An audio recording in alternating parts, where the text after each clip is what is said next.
First item on tonight's agenda will be a discussion of the working waterfront. The presentation will be given by Ms. Jessica Walker and Mr. Scott Hutchison with Goodwin Mills and Kaywood. Thank you all. Good afternoon. We have Scott Hutchinson here with Goodwin Mills and Kaywood, and the intention tonight is for us to go over the reconceived scope of work that fits the Working Waterfront grant. I know that you've all had an opportunity to give us your feedback on what you want that scope of work to include, and so Scott's going to talk to that tonight. I'm not sure, but I believe you may have a possible resolution in your packet that we could either move on to tonight's council agenda or we could move on to the next council agenda. It basically says that you've all had an opportunity to comment on the scope of work and that you give us the permission to move forward with this grant. Before Scott gets up here, I do want to tell you that the original deadline we had for all of the engineering would have been April, I think the 24th. Of 2021, which is about a month away. So we did finally get a notice from ADC&R last week that we have a 1-year extension for that. Obviously, we don't want to take that whole year to get to the engineering and to get all of that ready to go out for bid, but I did want to make you aware that we got that last week. So, and I've got Scott ready. Do you have a question for me? There's nothing that prevents us from submitting it, say, by this April 24th, though. Would it accelerate the project? No, I'm talking about, I think you said you had an additional year to get the plans done. We do, but because if we don't take them, would we get the funds in a more timely manner, or does that push off our funding as well? It doesn't push off our funding. If we can, I mean, we like to be competitive. We want to be able to achieve that as quickly as possible, but it gives us that little bit of a cushion because we did have such a difficulty getting it off the ground when we started last year. So, and I've got Scott here for that. Thank you. Thank you, Jessica. Scott Hutchinson with Goodwin Mills and Kaywood. What I'll do is just go through the highlights of what we've done a little differently and compared to the plan that you've seen before, and just answer any questions that you have. Just start. Don't have a visual, but we can just. If you're like me, it's ingrained in your brain. Where the intersection is at the top of the hill, where it ties into Mobile Street, the proposed plan is to redo that intersection to more of a perpendicular tie-in, and that's in the proposed plan. Redo the road coming down towards the pier, just improve the asphalt and the parking and the sidewalks in that area. When you get to the bottom of the hill, have an improved pedestrian situation there where people can cross with crosswalks and things like that. The area around the fountain, the essential circle is going to stay very similar to where it is right now. The fountain footprint will stay pretty much the same. We'll have a new improved fountain down there. As you know, the one that's currently there is needing a lot of work. So, but the footprint's going to stay very much the same. The rose garden and all that will just be improved, and footprint again staying very similar, but the flowers and all that just be improved and looking more for an Instagram moment, as my planners call it. And in that same area, the parking will stay similar, and we'll still have the parking as it is now, where you can park and look out, but with just improved pedestrian circumstances there. If you move to the south there into the park, we'll have instead of a beach, the beach is gone in the current plan. We'll have a bulkhead situation with a real wide pedestrian promenade along the bulkhead, 16 feet wide kind of thing we're talking about, with some nice landscape in the area, a big pavilion in that area. I think we drew, I think it was a 400 square foot pavilion with pergola, and that would be like some seating spaces for for events and just for sunset viewing and things like that. From there, we'll narrow the sidewalks back down to 8 feet and continue on similar to what it is now, connecting on the southern end to a new pavilion at the existing little small beach that's there, and that beach will remain. And then in that general area toward against the bluff, we will have a ADA accessible ramp going from the top to bottom of the bluff there. That ramp will not be cut into the bluff. It will be standing out from the bluff. The only way we'll really touch the bluff is any piling that's necessary to go down to hold that ramp up. But we're not proposing any cut into the bluff. In that same area at the toe there'll be a bathroom facility there as well. If you move along the bluff back to the north from that point, we'll have 2 other new stairways, not cut into the bluff, but just out in front of the bluff, just vertical access of stairs in that area. On top of the bluff, just improvements made to the existing sidewalks, just a few more sidewalks, a little more pedestrian access, and more walkways to get from Scenic 98 to the bluff face and that kind of thing. Parking, no loss in parking. Our current plan is actually additional 2 spaces from what we have now. So, the pier itself, a very important aspect is just spending more on and just improving the pier itself with new railing and fishing stations and benches and those kind of things on the pier itself, crabbing piers, things like that. So, I don't think I left anything out, but I may have, so if you have any questions, just fire away. Scott, I have a few questions. The handicap accessible ramp, the ADA ramp on the south end of the South Park. Right. Is that going to be a wooden structure? Yes. Okay. I mean, is it going to be all wood? That seems like it might be a lot of maintenance. Well, yeah, we could use the pilings themselves. Probably would, but yeah, we could certainly go with Make some engineered decking or something. Oh yeah, instead of treated wood, we could go with a more sustainable. Yeah. And we could even do metal and. I think other we've stuff. talked about that on all stairs that we redo is doing a synthetic versus doing the wood. Yeah, Right. okay, great. Okay. And then, I had another question along those lines. I think you answered it though.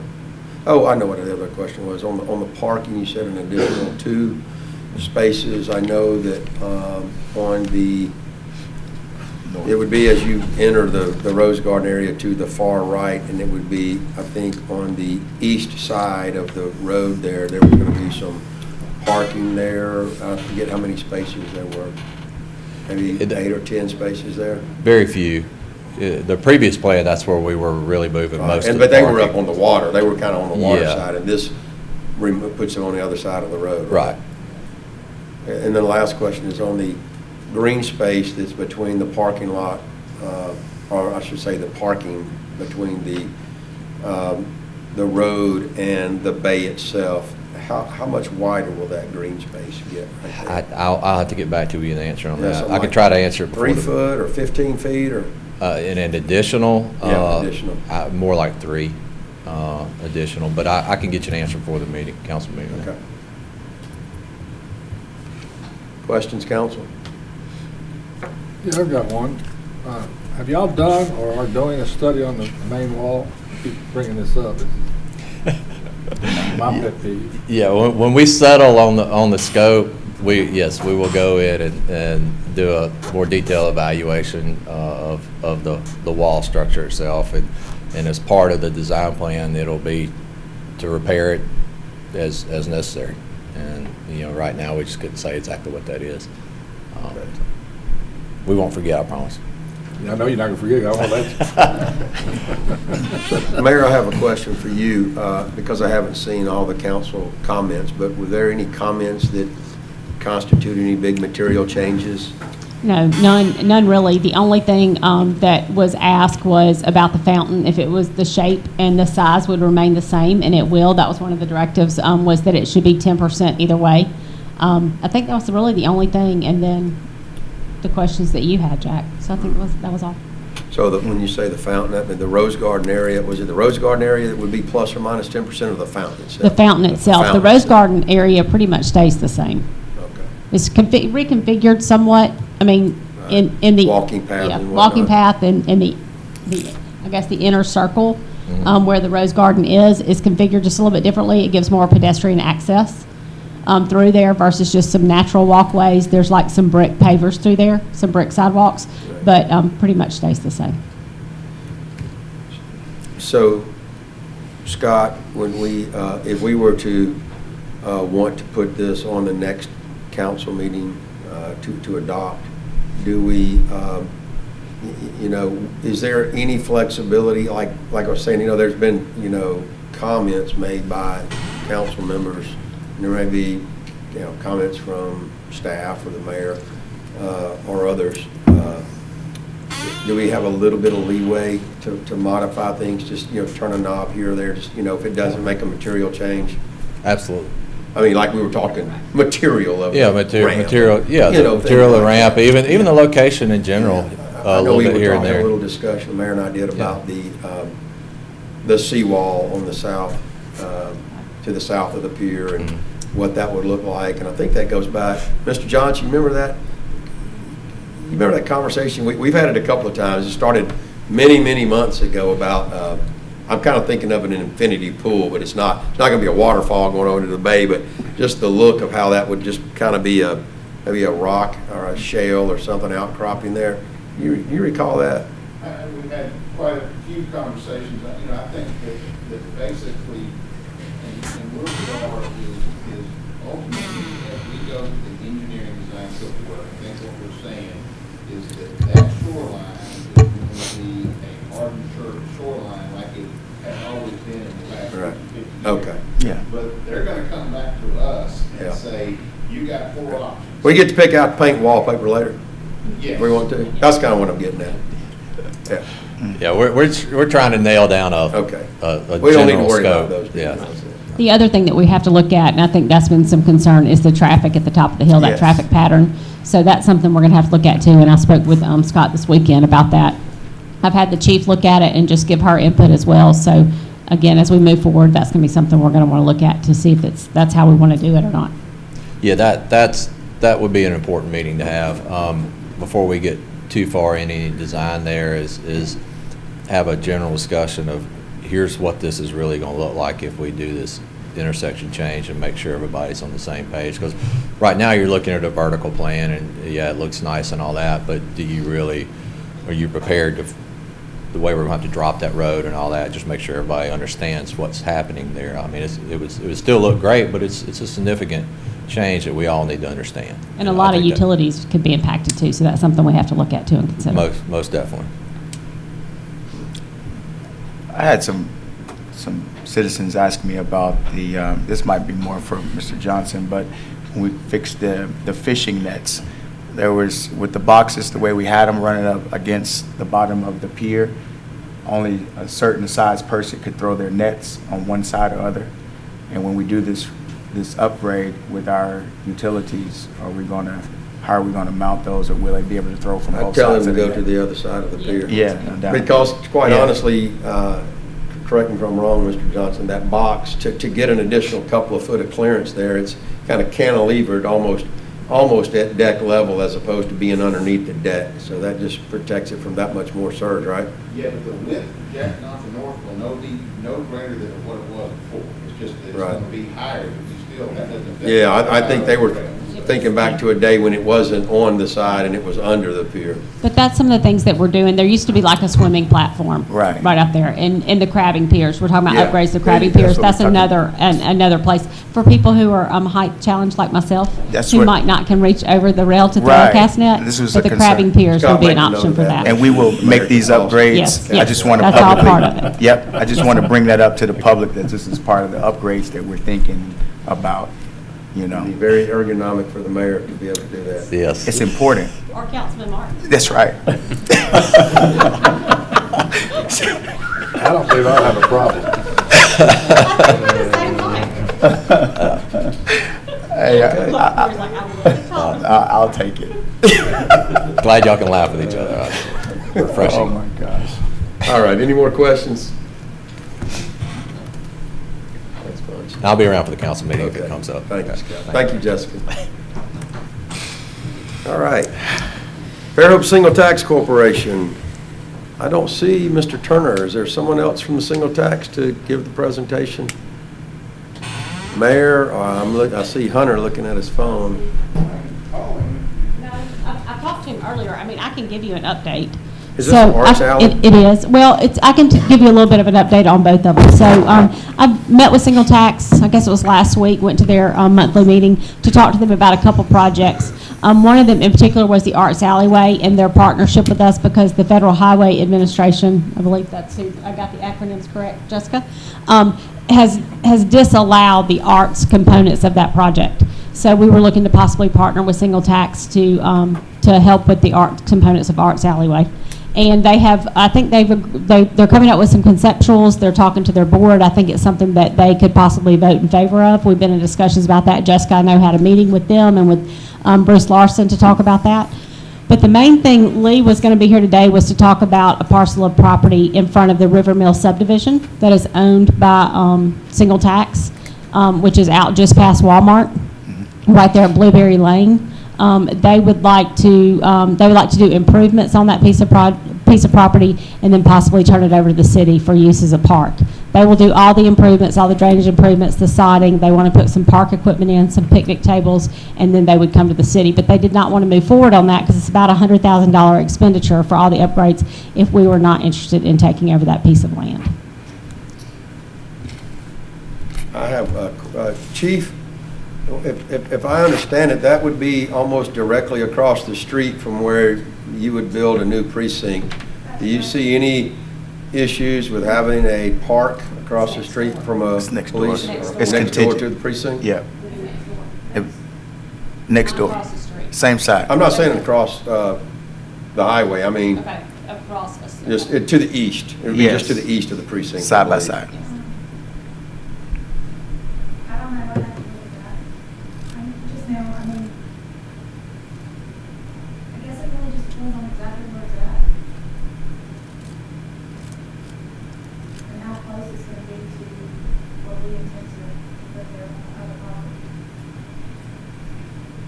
How soon could you formulate an opinion? I'll look at it, I can look at it tonight. It can take a few days, right? I mean, Oh, yeah. Mm-hmm. I wouldn't, don't spend your evening looking at that, but, It's all right. okay. That's the only question I would have about that, just what's going to be going on at the precinct and if there's anything that just doesn't jive there. I mean, we don't want to look a gift horse in the mouth for parkland, but. Right, and I mean, if it's just a matter of having fencing or anything like that we would need, I think that's something they would be agreeable to. If the chief looks at it and says, if we put a fence here, that wouldn't be a problem. I think they would be agreeable to that, so. Yeah. Questions for the mayor? I think it's a great idea personally. Yeah. There's a couple developments coming out that way and Yeah. already some major developments, so I think it's great for us to have those pocket parks, in some of these areas to give folks a playground and Yep. some green space. What's the size of the lot? I would have to go back and look, but I can email you and tell you. I want to say it's right at a little, between like 1.5, 2 acres. Yeah, it's a good That's piece. decent Good, size. yeah, Yeah. it's a drainage basin too, so that's the biggest thing is It's a they're valley. gonna do the drainage improvements. So now it picks up all the watershed to It the does, north. it does. Comes in, crosses. And right now, somebody's gone in there who had it previously and just put a bunch of fill dirt on it, so they're gonna have to go in and take all that fill dirt out, and again, do the drainage improvements, and add some sod to it. Are we going to use it as a little, maybe regional retention or something like that there as well? So if it holds There- water? There is a retention pond behind it that's for a River Mill subdivision, I believe, if I'm not mistaken. I just think it'd be good for those kids on that side. Yeah. I don't don't dispute it, Yeah. police department being there, a jail or something being I think they're looking it next up to it, on notwithstanding. Google Earth now. Yeah.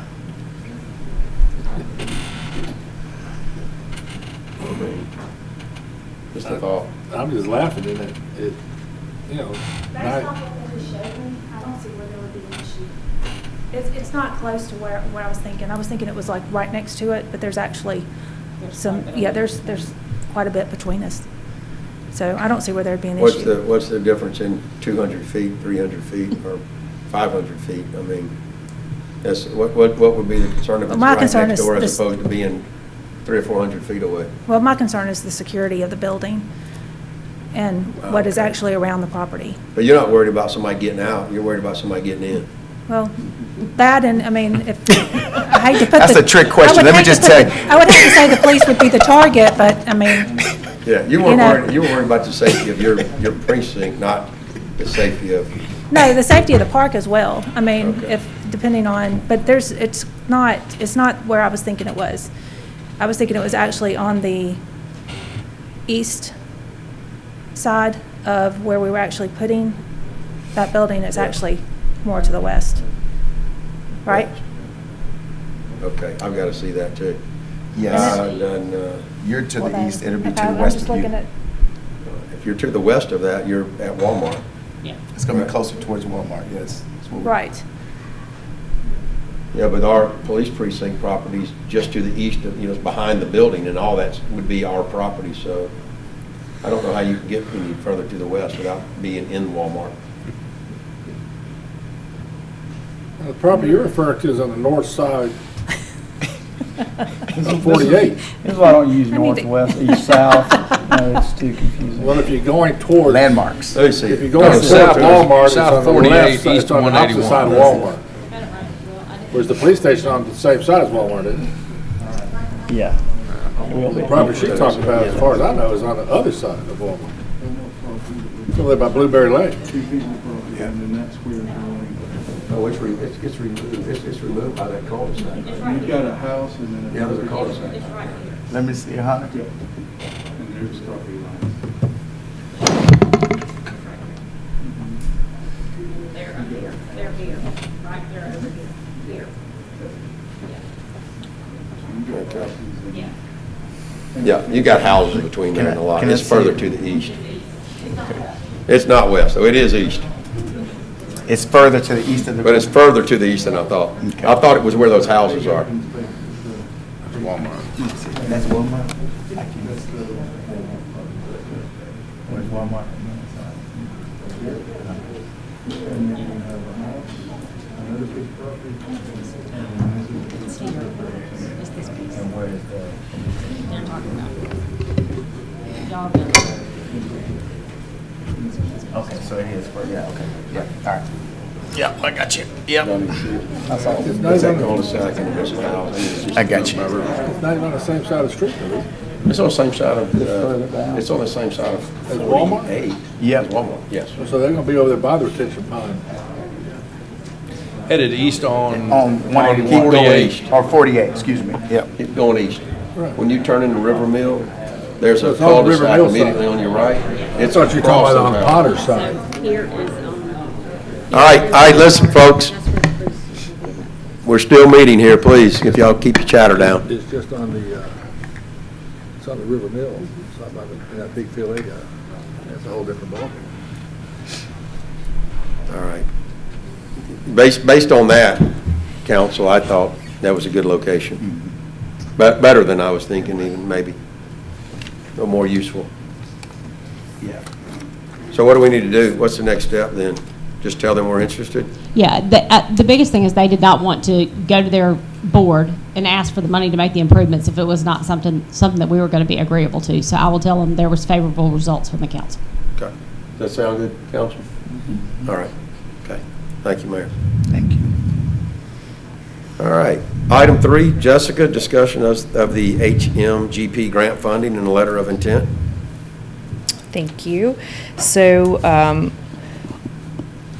all of the hazard mitigation grant applications for Baldwin County were due to EMA last week. We had a meeting on Thursday morning to present those from each one of the municipalities in the county.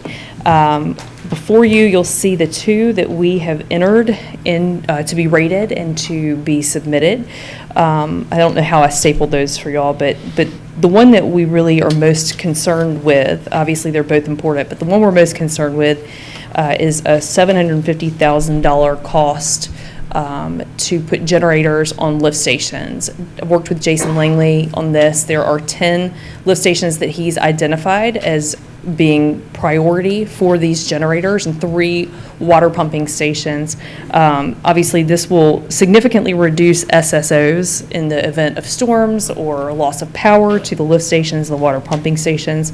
That is our first one, and obviously the one that takes priority in all of our minds because of the infrastructure. But just as important is the second one you see, which is a $1.2 million cost for a safe room for first responders, for city first responders, so public utilities, public works, and also kind of integral people in the city to help us get back up on our feet immediately following a disaster. The location of this would be at Pecan Street, near on the property with the Pecan Street building, which is within walking distance to the Public Works barn and to all of our infrastructure there at Public Works that we would need to get to.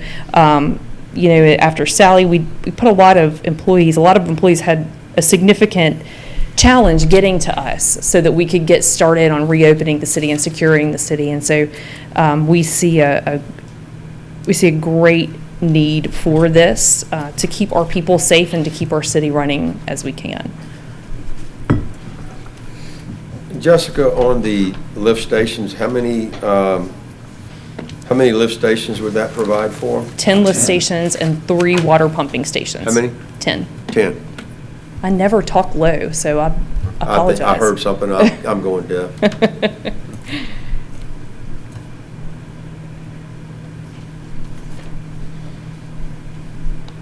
That's why when we're all trying to talk and people are talking, it's just not so much they're loud, it's just any noise that drowns out anything I can't hear. So 10, and you said how many water pumping stations? 3. 10 And- lift stations, 3 water pumping stations. Jason has thoughtfully put together that list of what would be most important for this. I do know that in the Resource Sewer project that we're working on, we will be putting generators on lift stations, but that doesn't cover all of them, and that's not the whole project. We have a significant number that need that backup. Do we feel submitting 2 applications jeopardizes getting 1? No. I mean, can we tell them the order of which we would prefer to get them? And that's in the order of the lift stations first, right? Absolutely. And I will just tell you, after having been in that meeting, that's the first one I've been to, but there were multiple municipalities who put in way more than 2 applications. So I think we're pretty good. Okay. Yeah. We're not looking so greedy that they just. Absolutely. And these costs are not exorbitant. I mean, they're absolutely commensurate with what we need them to be to provide for Oh, yeah, what we we need. absolutely need. Certainly. And I There's no think, question. yeah, I think one thing Jessica found out too was it's good to keep them around that $1 million threshold. Absolutely. And that's, what they recommend doing is keeping around the $1 million. So, and obviously, the generators are our priority. So just see how the funding falls out. What's All that? counties I getting- mean, and just to refresh your memory, our county has $14.6 million that's been allocated to us for Billion. this hazard mitigation for the county alone, and that number could change as the damages from Sally continue to come in. And I mean, selfishly, I would have loved to have put every single lift station on here. We have a lot, but we've got to be equitable across the county. Everyone needs an opportunity to get these funds. Is there a match on this? A 25% match, yes. 25% match. Okay, and then the amounts given, the 750 are the total, that's inclusive of our match? Correct.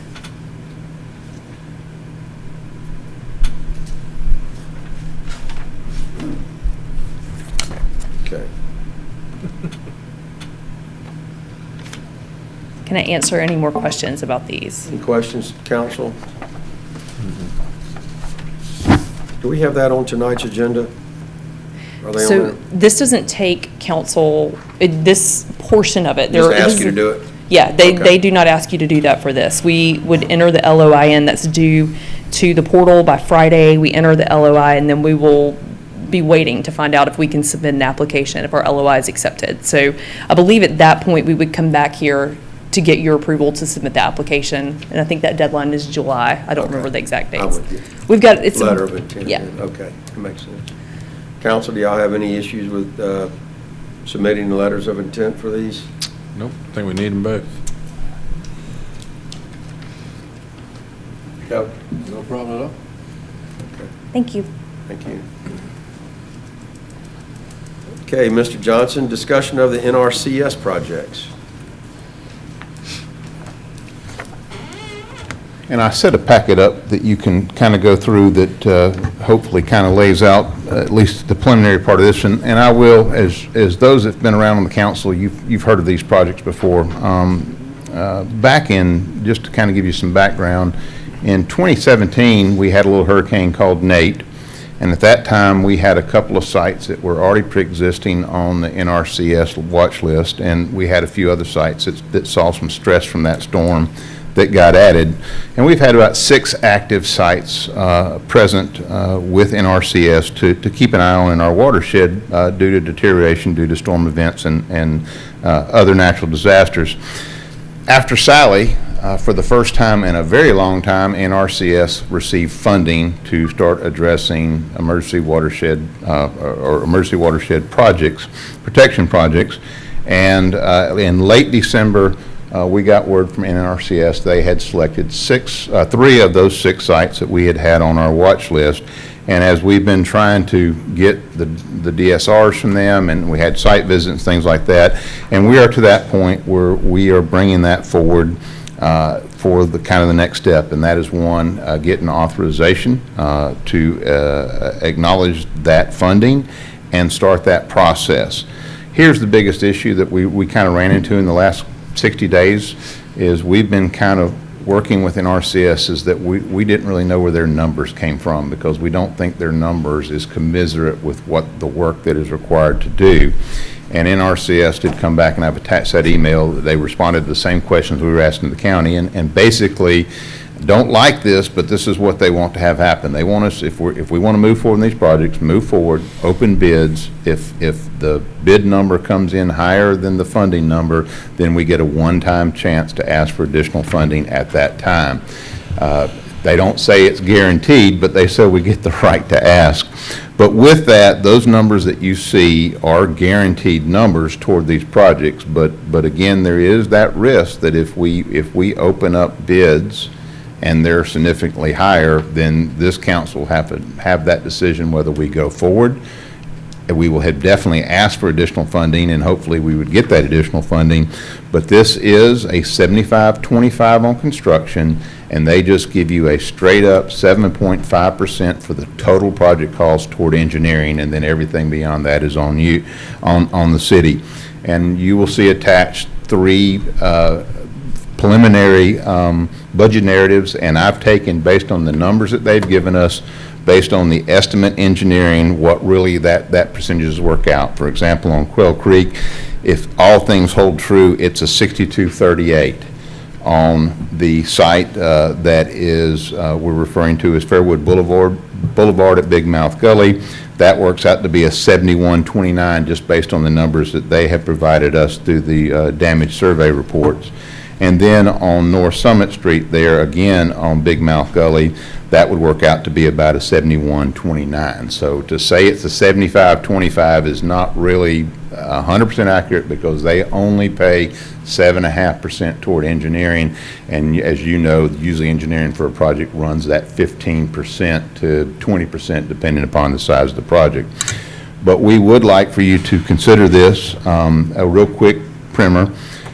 Project, which I call Site A, which was one of the 6 that we had, is Quail Creek. It's an unnamed tributary of Cowpen Creek, and you will know it as located between holes 2 and 3.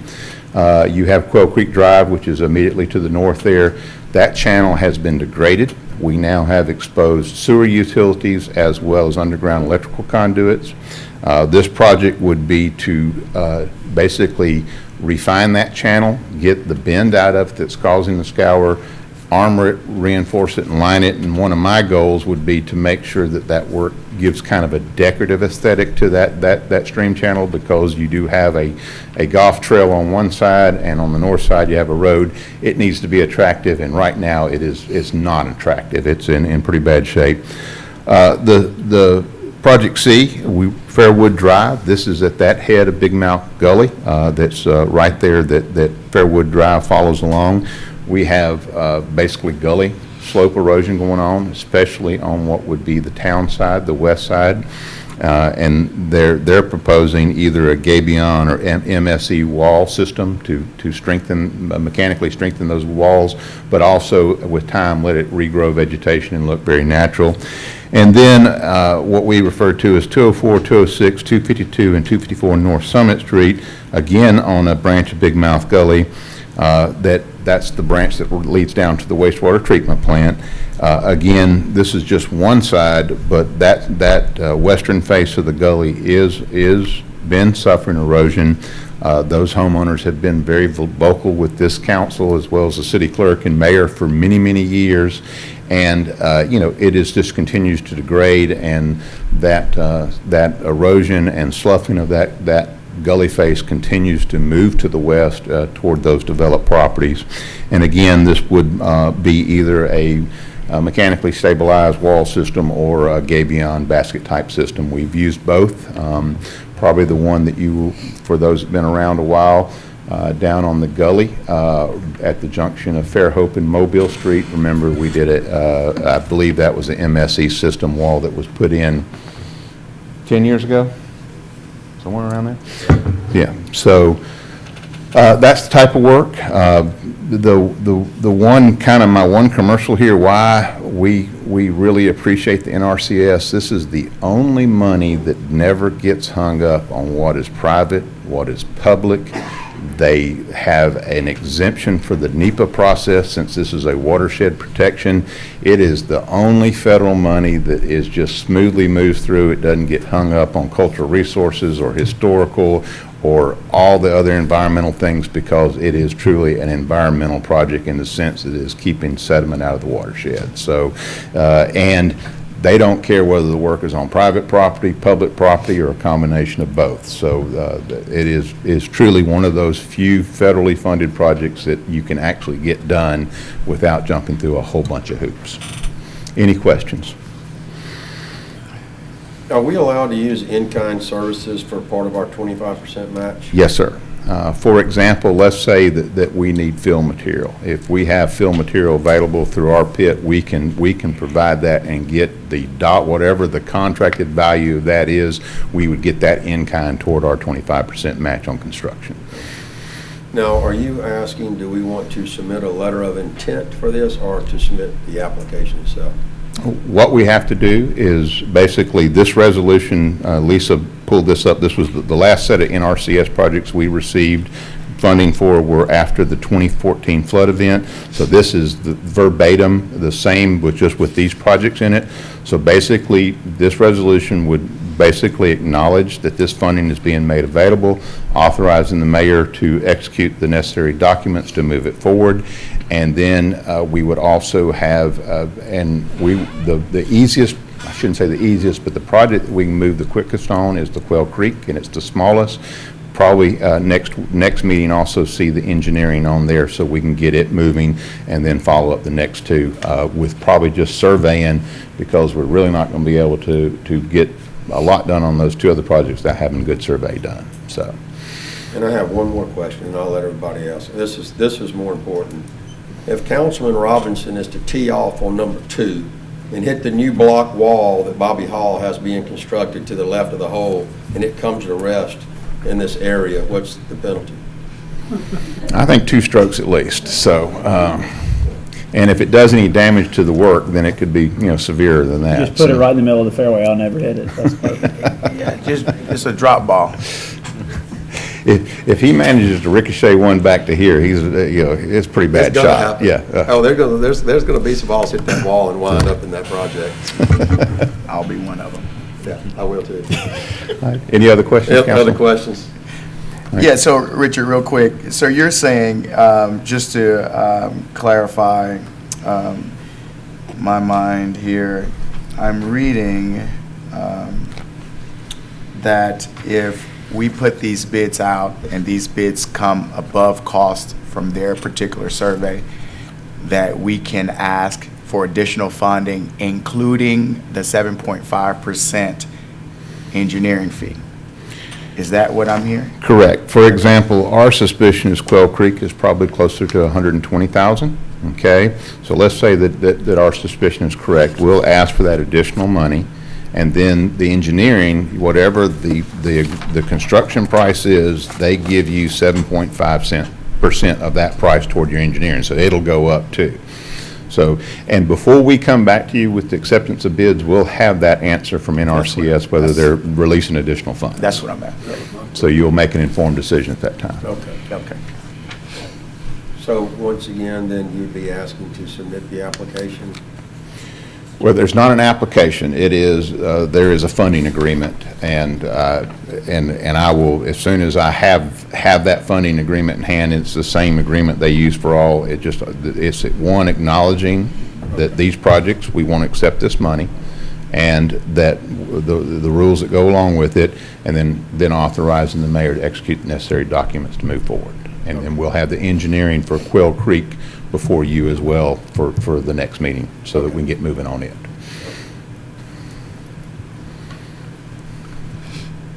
Any questions, Councilman Conyers or Councilman Roberts? All right. Thank you, sir. Thank you. All right, committee updates. Councilman Boone. Me? If you're still Councilman Boone. That'd be me. I misunderstood the Boone part. Been called worse, though, I have to admit. Nothing to report. Councilman Robinson. I just found out what committees I'm on about 30 minutes ago, so. And what are those, by the way? Okay. Councilman Conyers. I've got some applications for museum committee as well as recycling committee, so they have not been meeting due to lack of a quorum, but I will plan to have those presented to the council at the next meeting and bring those two committees back into regular meeting status. So look for that in April. Councilman Martin. Met with the rec board and had some discussions as far as our recreation. The pool is doing good. If you haven't been by to look at the pool, you should go by and take a look at it. I think Pat and all the guys that did the work there have done a great job. Those jump blocks that we have now are collegiate, you know. They look very good. They're black with the blue, very stylish. I think we're venturing next to complete the towel work, the little towels right on the edge of the pool. That would give it another little bit of aesthetic look of professionalism. But overall, I think you should go by and take a look at it. You know, the parks are coming along, and I think recreation is moving forward in a good direction. The environmental board, I did not, I was out of town, but they did meet. I got the minutes from that. I think we have finished some paperwork as far as our reapplying of positions for the Fairhope Environmental Advisory Board. And I think the triangle is something that they're interested in being a part of, but that's continued talks. That's it. We had an airport authority meeting last week. By the way, we closed on the refinancing the land out there, the $6 million refunding of the old bond, although it was done with a traditional bank refinancing. It's still got some bond encumbrances on it. So thanks to the city council and the mayor for help with that. We also have our new consultant under contract. Thank you to the city council for the generosity with that. I think that's going to pay big dividends for the airport authority. We have engaged the same bond counsel that we use for the refunding of the land to work with us in finding the best way to finance the new hangars. There are 20 hangars that the airport authority wants to build and lease on the east side of the airport. So he's working on that, the bond council is, and they'll bring that back to the airport authority. I think that they're going to ask for the city's guarantee on that, which in my opinion we should give, because the numbers show that they will be cash flowing those. There should never be a need for the city to assist with that, but they should. The lease that they're going to charge and the cost of construction that they're going to hopefully be able to get, along with some other sources of funding, should make that a very good business move for the airport authority and provide them with some more income. On the, to piggyback on the rec board, we've been working on a field use rental agreement across all sports, and we're getting pretty close to a resolution on all. We do have a few sticking points, and Corey and I hope to bring that before the council, in the very near future. We almost got there last week, but we're not quite there. It's going to take a little more work. There is a big soccer tournament that's coming up in April. We may come up with a one-time use agreement for that, just in case we can't finish all of the field use agreements. We may just have to have a standalone agreement for that. What we're trying to do is move away from the franchise agreements.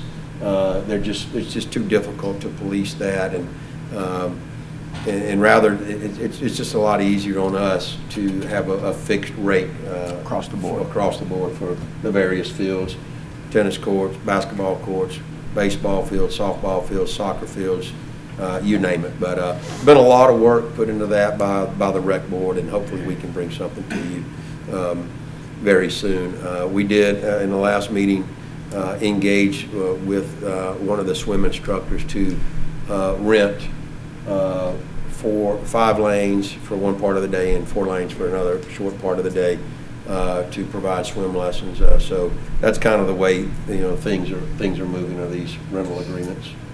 I think that covers that. Any other committee updates before I move to department head updates? Okay. Kim?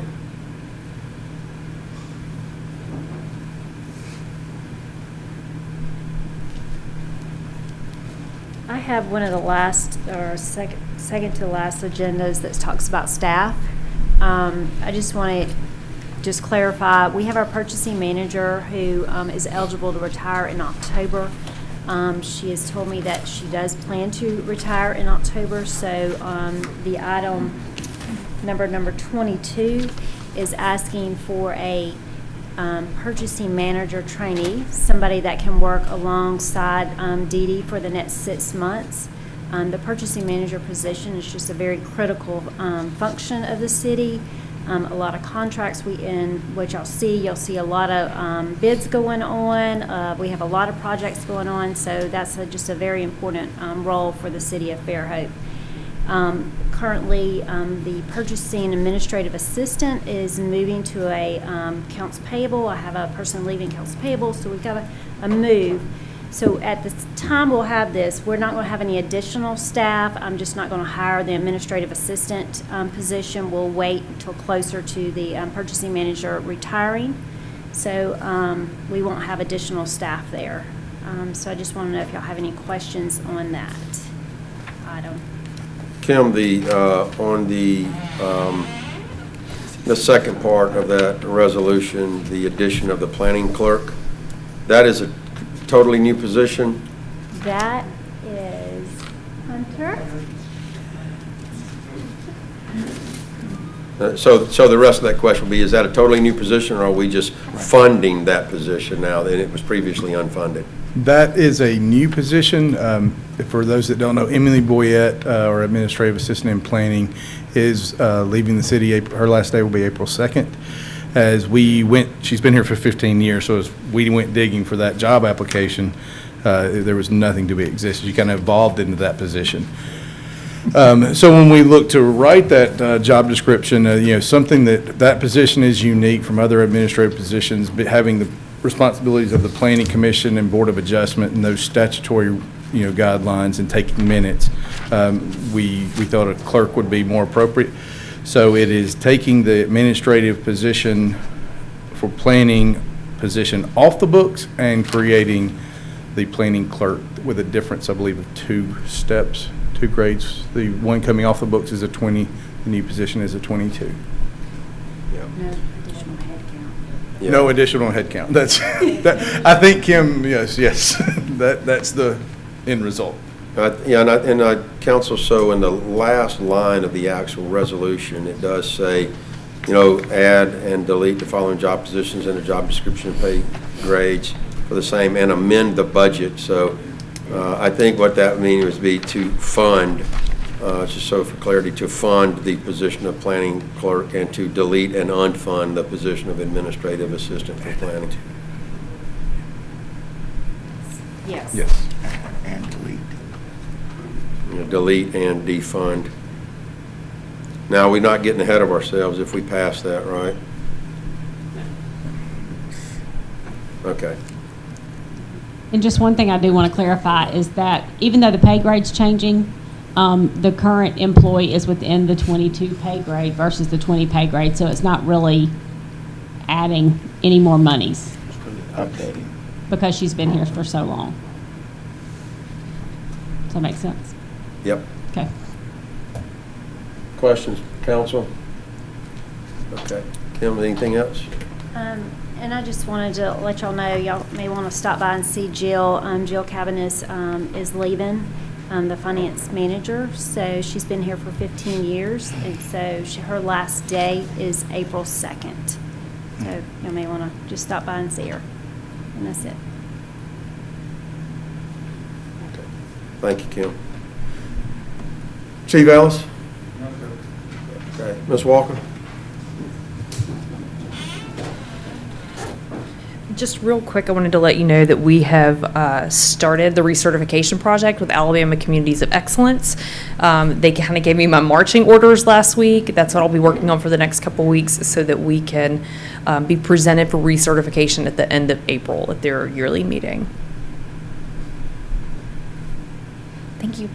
Okay, thank you. Mr. Johnson?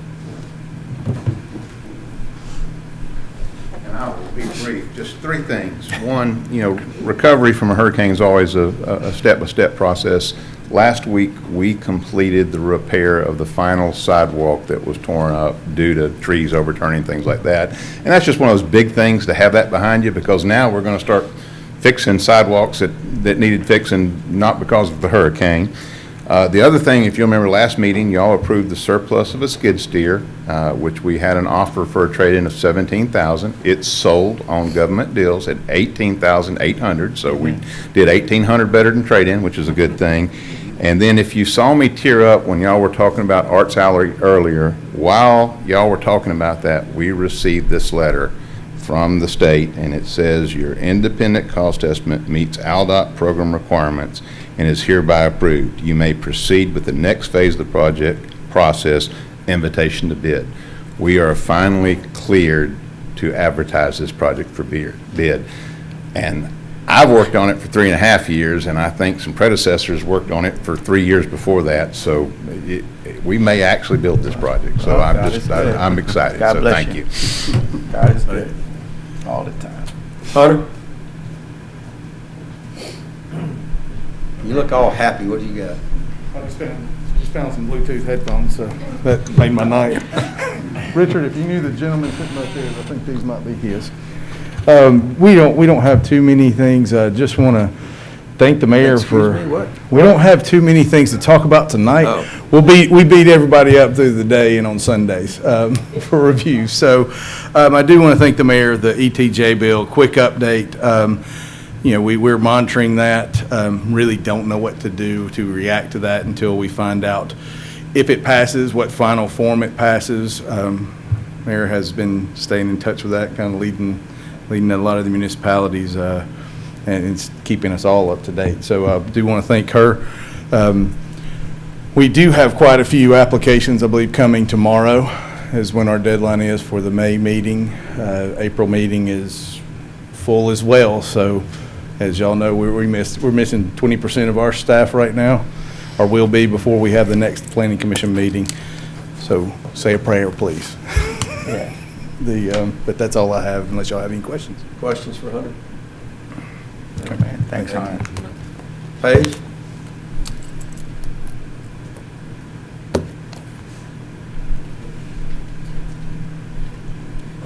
Good evening, y'all. I just want to remind folks that the Eastern Shore Optimist Club is going to have their sunrise service on Easter Sunday at the Rose Garden, 6:30 a.m. We've had a lot of folks write in on Facebook and social media, so just reminding everybody if they want to catch a Easter service, that's always sweet service down at the pier. And then also, I don't know if Richard touched on it, but we are taking the lights down out of the trees starting today, right, Richard? Starting today. So those will give the trees a little time to grow before we, start the process all over again come September. So just remind folks you probably won't be driving through downtown and seeing the pretty lights. So that's it. Oh, and the Easter Bunny is going to be at the Welcome Center if anybody wants to bring their children or grandchildren, 10 to 12 on Saturday. So. This Saturday. Yes. Bobby? I'd just like to clarify the wall. Which one? We took some pictures of the wall and put them on Facebook. I want to thank Jessica Walker. She's held my hand through getting on Facebook, so I'll be posting a lot more.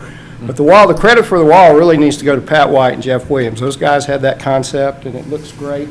Looks really good. And the flower bed that's out there now between 2 and 8 is really good. So now that I know they can do this work, just watch out, because I'm going to ask for a lot more. Richard, thank you for that, what you're doing at Quail Creek. Appreciate that. I do need to talk to you about some striping and some parking lot for safety, and we need to move some handicap signs out there, but I'll get to that. We had a great men's tournament Saturday. It was really good. The ladies are doing great. The Nick Center still has a lot of participants, and I'm very fond of those people. The seniors that play on Wednesday is great. So we're moving along.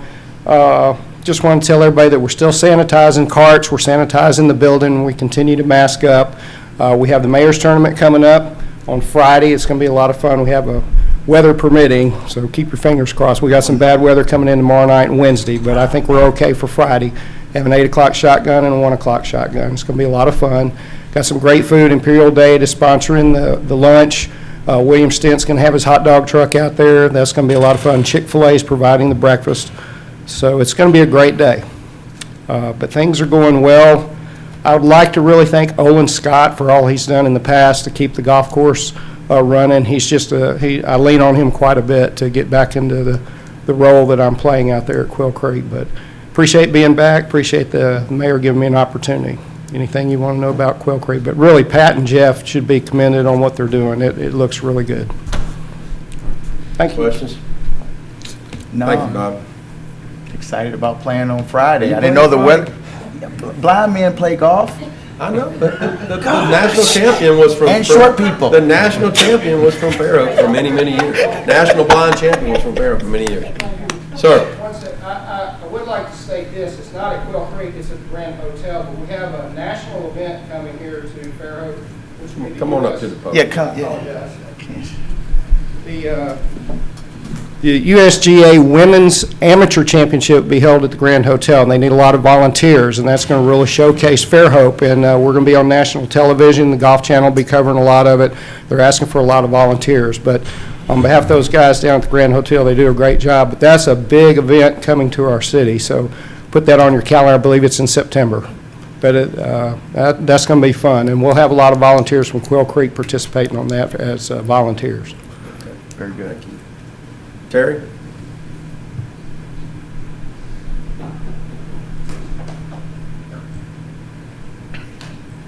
Good afternoon.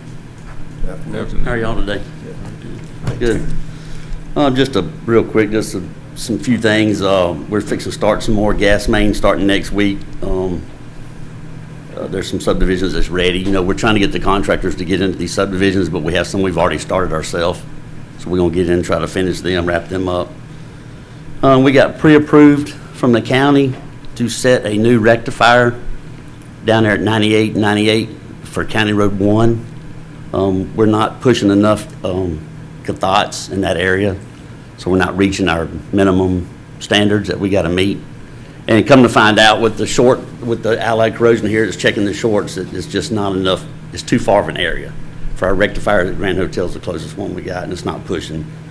So we got that pre-approved by the county to set the rectifier bed right there at County Road 1. That's going to be a big plus. We're supposed to be pushing anywhere from 850 millivolts to 1.2 volts DC, and we're pushing 700, and that's all we can get, and 850 is a minimum. What's that, to prevent the galvanic corrosion? Yes, sir. Okay. Yes, sir. So they started down there at the ball field, down there at kind of 98 and 11, doing a soil receptivity test to see the best spot, and we've worked our way all the way around to 98, and that's where it's going to go. So, and the money that's going to pay for that is part of the contract for the Allied that's finding shorts, because that's part of a short right there, so they're going to take care of that. EQuix is fixing to start on Church Street, replacing the gas main there.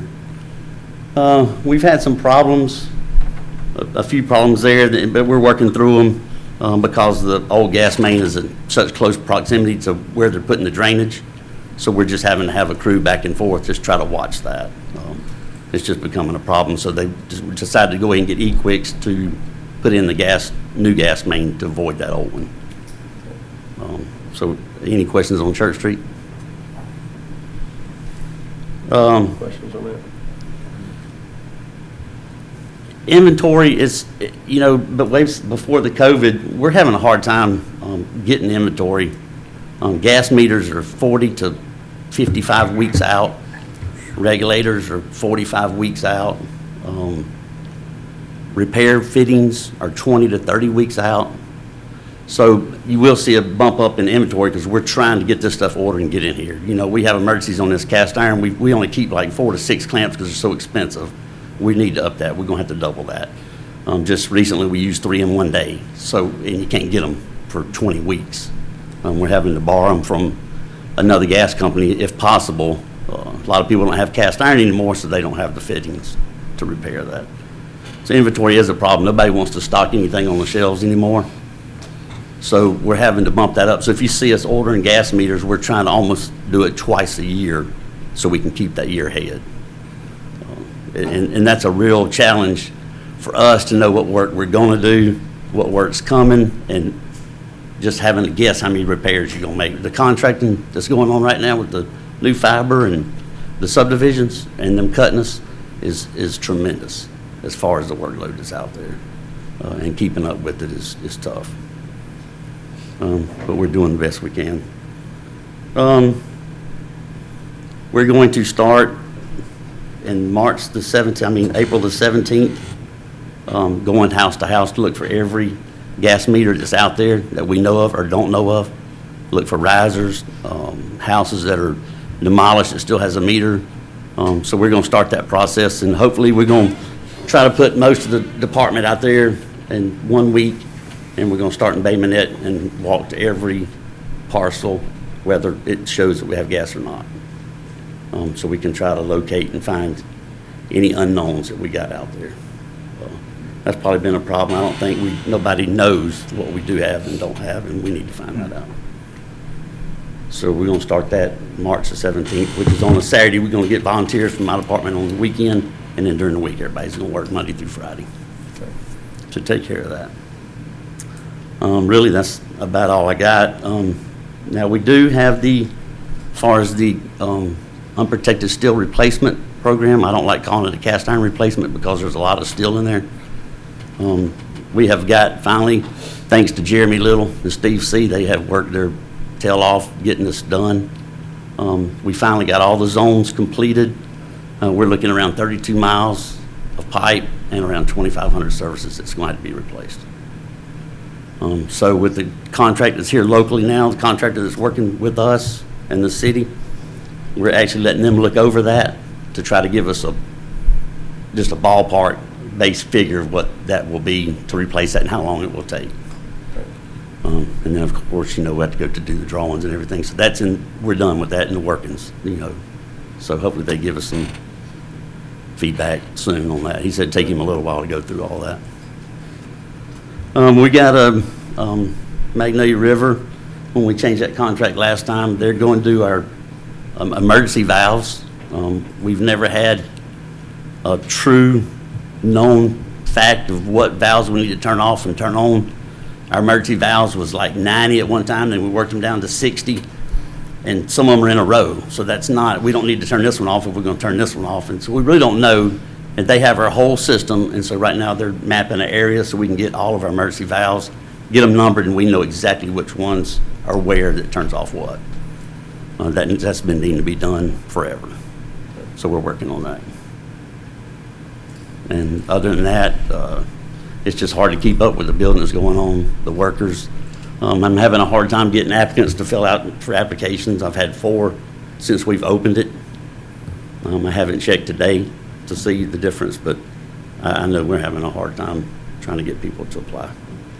I've been spreading the word of mouth, to people to try to come up and fill out It's hard to applications. find people to do anything right now. Yeah, so that's all I have. If y'all have any questions. Questions, council? Thank y'all. One question, Terry, as Yes, far sir. as that journey you're on, as far as trying to catch old paperwork that has disseminated or has, we've kind of lost the area as far as finding what gas we have a count of and what we don't. Is there not any technology, I know we're getting our AMI input, but to help speed that process up besides the old manpower way of going to each designated area? No, sir. We've tried to figure out every way possible, easy way, and it's not an easy way. The There's only no- reason to guarantee what's out there for the past 50, 60 years Right. is we got to go look. Go man to man. Once Gotcha. once we look and start tagging these things, then then it'll be electronically, and we'll Yeah. always know where that's at, Right, if that answers your question. that does. Very Councilman good. Martin, we had a meeting this morning with the utility superintendents as well as Hunter regarding GPSing, GISing, and making sure that we are plotting all this information. It's something that we really need to do. So it's something we're trying to get a game plan for and move forward on that. So we don't have to do this again. Right, I think it's huge. It's going to bring a bunch of money, millions of dollars back into the city. So That's what we're God bless hoping you. for. Yeah. I can almost guarantee it. Yes, sir. Yep, got you. No further questions? Thank y'all. Thank you, sir. Jeremy, did I skip you? You were hiding. I kept shifting spots because hope you wouldn't see me, but you did. All So right, Councilman, that's Mayor, Super Clerk, legal dude. Hey, so quick update on electrical. We've got a couple positions out there. I think they close today or tomorrow. I've got a couple groundmen I'm gonna look at. Hopefully get with HR and get the applications for those. And then, of course, superintendent position is out there. You'll be seeing, I believe, the next council meeting for the truck, I hope, right? I went by the dates and stuff, so hopefully next council meeting, you'll be seeing the truck that we're gonna be ordering in 2022. I just need the okay to get it on the list because they're 365, 400 days out of getting built, so we gotta tell them yes so we can get that going. You'll see that. Of course, you guys are familiar with the Morphe site and the process that's going on there. And you'll also be seeing, coming down the line, a distribution 46 work. We got to have that line work to get done to get the nickel site that's being built up and going. So that's going to be a pretty good bit of money. And then we'll also be discussing how we're going to go about ordering that. Talked with Kim this morning some on that. So, and like Paige said, the Christmas lights are being taken out. We're on a voluntary basis right now, getting our guys to help.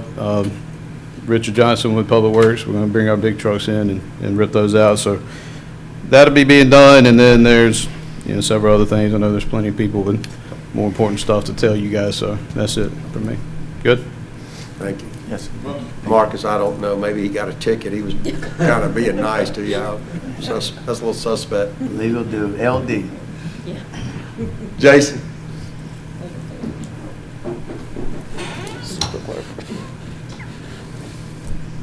Can't beat Jeremy. The only thing funny about me is how I look. Mine is short and sweet, okay? The construction, y'all know what we do day in and day out, so there's no sense touching on that. As short-handed as we are, we did get a lot accomplished in the last month. We talked about the Grand Hotel water meter. That is in, and with the help of the gas department, Terry Holman loaning us his fabricator and welder, which did a a great job on the lid. So we've got a lid on it that we have to go back and do any work. We don't have to have a machine down there to take the concrete top off. So it all went well, it worked well, we're good to go. If you notice, in the last few weeks, we did a lot of work on Greeno. We've had several line breaks on that 12. I think I touched on that at the last meeting. What's going on there, Jason? I've been getting a lot of questions about that. I'd like to know what's going on. Our crews put in 2 air relief valves on that line. We feel like that it's air and water hammer from the stations. As we mentioned at the last meeting, well 6 on Hanley Road, we put VFDs in, which did in-house. Our electrician is great. That's variable speed drives, variable frequency drives, but it's variable speed for the pumps. So they have slowly come on and slowly go off instead of direct on and direct off. That creates water hammer. We also added surge valves at that site, so if the pressure does get up, it'll open and go to the atmosphere instead of hammering the line. So with that and the combination of the air release, I feel like it's going to, that's everything humanly possible to do. And they may serve, but we're solving those problems. Yes. Okay. And at least, and the good thing is we know what the problems are, right? Yes. You can identify the Yes. cause. And on that 12. And also, when you go over to County Road 3, which is South Section, at Treatment Plant 4, we're in the process of doing that now. We're upgrading the plumbing. I think they got most of that done today. We're adding a surge there, and we're also doing the VFDs there. So all of our treatment plants, with 6 presently, will all have variable frequency drives, so we can ramp them up and down instead of hard on and slamming them off when they kick off. So all that's an improvement. And that goes on down to Ferry Road. I know y'all probably had complaints on that. My short time here, we've probably had 5 leaks down there. Some of the same thing. We updated the PRV, this pressure reducing valve, to a 2-stage, which is double pilot, which is pressure sustaining, pressure reducing, to stop the water hammer there. Was put in, I don't know when, probably 40 years ago. It's some old class 160 PVC, so it doesn't handle pressure very well at all. You're laughing, so you know about it. And it doesn't handle water hammer at all. Another bad thing, it's in the middle of the road down there.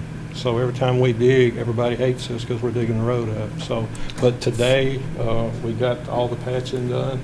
American Asphalt took care of everything.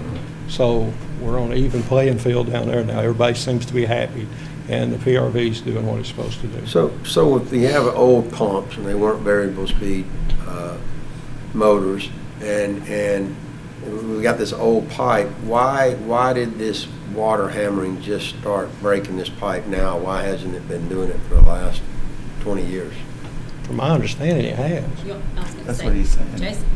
I've just been here 7 months. So. Jason's so nice, he never wants to say anything bad, but it's basically a problem that's been going on for a long time, and there's just nobody who's found a solution to it, and so Jason's really dug into it and found a solution.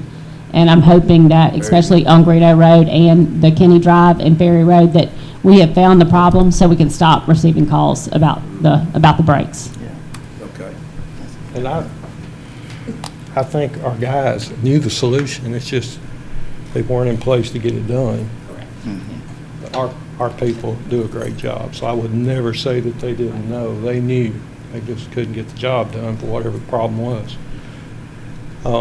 But we've come a long way, and we're going to continue. But that will eventually need replaced. So that's where we're at. So if I come back next week and she says something about another break down there, we've done everything humanly possible to prevent it, other than acts of God, which the lightning, we had a main break on 32. After the storm, we had a lightning that took out 20-something feet of pipe. So Right. Other than that, we've done everything possible. So if I come back to you and say, hey, we didn't fail, but the pipe did, we're going to have to replace it. So it's going to be, I think, a little over a mile that's going to have to be replaced down there at some point in time. Very good. Okay? On the sewer, again, limited number of people, but I think they've got a lot done. On the pier, we completely tore out the old pumping station that was on the pier. We're updating that, so when we get the trough, all the new lines in place, we're going to have a new station there with the grinder, which is more efficient. By being able to utilize a grinder, we went with a smaller force main, so it saves space as well. So when the pier is done, we're done. I believe in finishing the project, not piecemealing, so we'll be done with the pier, okay? Some of our equipment's arrived, the new equipment, an excavator, a truck, and Tim Bung, the fleet manager, is going over all the equipment we've set down, and he's got a list to go over with the operators of who's going to be using what to check, what to turn in, and I think him and the safety, Michael Johnson, are working on a pre-check for all the equipment at the beginning of the workday. So there again, the guys are very appreciative to get good equipment, and we're going to take care of it. And the wastewater plant, unless y'all have anything, it's running good. We haven't had any complaints that's been brought to my attention for odor in the last little while. So the guys down there do a great job. Questions, council?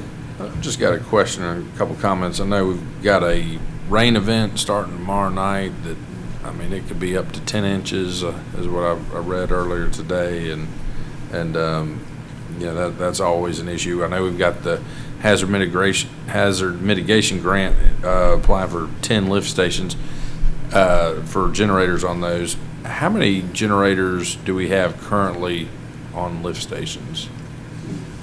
5. 5. Okay. Is there anything, and I know y'all are swamped, but is there anything y'all can do to be proactive, just to clear lines and just make sure that as much as possible that the guys, wastewater is available to run off? The guys prepare daily. We never know what comes from day to day. Right. If you're asking if we're doing anything special for this, yeah, just knowing that no. you're going to have a ton of rain. The answer is no. We're Okay. prepared. The rental companies, Tom Jones is on the wastewater side, Tim Manuel and Curtis, they do a great job, and we've got people lined up right now every day. So if we have an issue, just like with Sally, we utilize the company over in Mobile. The rental companies here have our generators there as we need, so I think we're as prepared as any other position, any other person, a reasonable person would be, with what we've got. So. Other questions? Jason, when you said you had 5 generators, you referred to portable generators? No, sir, I'm fixed. They're already hooked up to the station? They're already hooked up to stations. Appreciate what y'all do. Yeah, man. Thanks for finding Appreciate those it. problems and fixing Massive them too. course. It'll free up more time for whatever else you got. Oh, we're gonna have a report today. And I'm prepared to be up here for at least 30 minutes, so, I know we're short on time. I just want to be real quick. These guys really set me up well. We've really been focusing on recruiting the past week and moving forward. We've had several jobs posted over the past couple of weeks. You may have noticed a social media post. We worked with Jessica last week to get something posted. We're going to start making that a little more routine, using our social media sites to push people towards our job postings. Looking at other avenues as far as like specialty sites for particular postings. Hopefully those efforts can help create a greater pipeline for our open positions. So, but yeah, we've been focusing on all different areas. We got a lot of stuff to review and clean up and move forward, but just wanted to touch on that tonight. But that's really all I have, unless you guys have any questions about any of that. Any questions? Councilman? No. All right. Thank you, sir. Pat?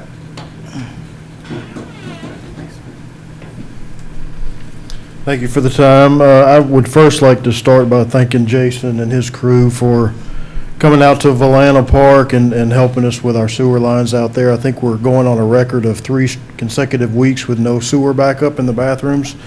So I'm very pleased with that, and I appreciate his crew for helping us out. New metal roofs are on at Founders Park, and now I'm feeling a little pressure to replace some brown siding because we got blue tops and brown siding on a couple of buildings, but we'll get around to that. The pool, like you said, is open for business. We have new landscaping out in front of the building, new lighting over the pool, painting of the pool deck, and new epoxy was applied to the bathroom floors. We had a new water heater installed for the showers in the bathrooms. The lobby floor is scheduled to be done probably mid-April.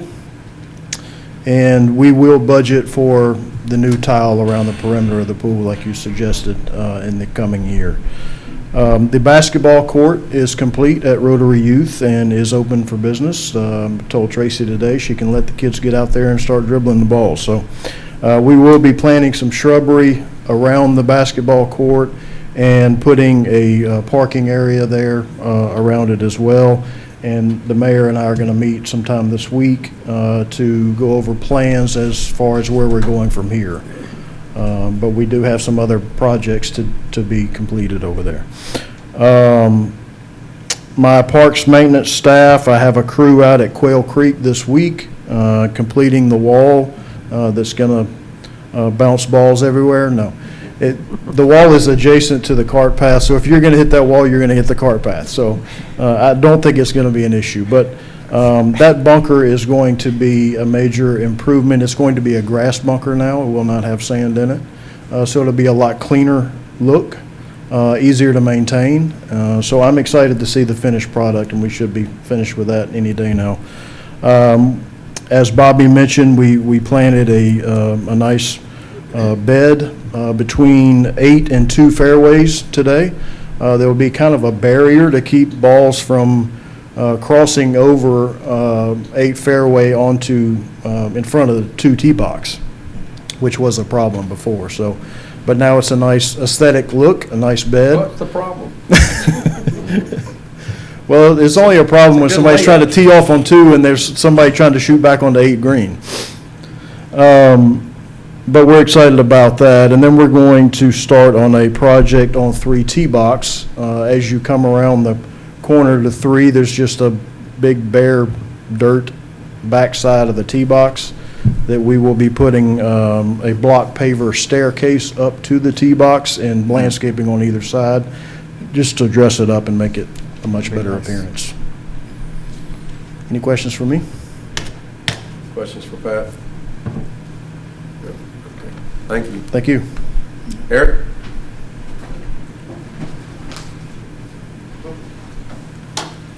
I'll be very brief. That project that the mayor talked about in front of River Mill, that's single tax, I met out there last week with Lee, Cliff Pittman, and Wayne Calbo, and if you're open to doing that, the work they want to do is going to be a major improvement right there. There was a lot of fill that was put in that area, and there's a creek bed that runs through there.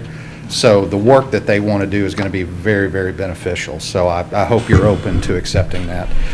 One other thing, I had sent an email requesting to be placed on the next council, the work session agenda. Every 5 years, we have to recertify our all hazards mitigation plan. Typically, that's done by county. So last 5 years ago, it was strictly Baldwin County. This year, it is regional, and it's several surrounding counties. We're in the process of doing that, and anytime we have a disaster, if that hazard is not listed in that plan, that it is not eligible for FEMA reimbursement. So this is something that we do as a county and all the cities and departments do. So but I need to present that to you, or at least go through it with you. So if you would please allow me some time on the work session agenda next time, that way we can go through that. Okay. Thank you. All right, council, we just have just a few minutes. I'm looking through the agenda as we go and seeing if there's anything that I don't know who to call up for an explanation. Terry, if we have questions about the contract titled Natural Gas Distribution Pipeline Compliance between the City of Fairhope and Payne, would that be you? Yes, sir. I brought my compliance coordinator to explain that to you if need be. You know, why don't we cover that for about 2 minutes real quick, then we can skip the explanation during the meeting, and might be able to give him an early evening off. I appreciate it. Basically, what we have before you tonight is just the termination of the contract that we're currently under. We're going to bring a new contract to you at a later date because we're going to go to these people for some more services. So we are looking to terminate the contract that we have currently with them that started July 22nd, 2019. So first, we need to terminate this contract. So basically, that's the only thing that we have before you tonight is the termination of the contract that we're currently under. And this is not something that's going to upset them. They know this is coming. They know it's coming. Yeah, we've Okay. met with them. Not upsetting their They know it's business. coming. They know it's coming tonight. They know the decision is tonight. So everything is on the up and up with them. Okay. All right. Any questions about that, Council? All right, thank you for that explanation. Yes, sir. Okay, the termination of the contract for the 6 overhead doors for the fire station. I believe that the term of that contract expired. Is that right? Who could explain that one?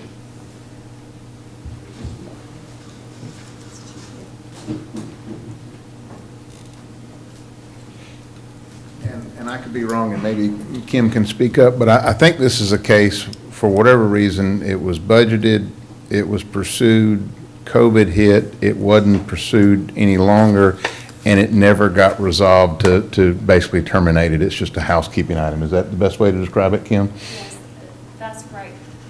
It was, the council took action, we did a green sheet, but then COVID hit and it was put on hold, it was set aside. But here it is a year later from the bid document, and we have to go back out to bid because of the time lapse. But we have to dispose of the original council action, so it's a housekeeping item. Okay, we are going to put them back out for rebid. Yes, it's gotta go, it's been over a year since the original bid, so you've gotta put it back out to bid. That's what I was saying, the term had expired, or yeah, we're beyond the time at which we could pursue it, right? Okay. Item 14, Jason, is that you? For the new well, number 11 at Wellfield 3? All right, I'll call on you at that time to give us a description of that, okay? We're running out of time. In fact, we're about out of time. Let's go ahead and adjourn the work session and the agenda meeting and start our council meeting here in about 3 minutes.